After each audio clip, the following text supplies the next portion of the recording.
How to turn off location sharing on the Grindr app. So first open the settings app on your phone.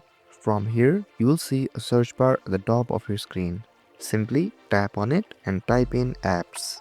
Then tap on the first option. From here, tap on manage apps, which is located right below system app settings. After tapping on it, you'll again see a search bar. Simply tap on it, then type in Grindr. Then tap on the app and scroll down until you see an option called App Permissions, which is located right below Pause App Activity if unused, which belongs to the permission category. So tap on it, and here you can see all the permissions that you've allowed for the app.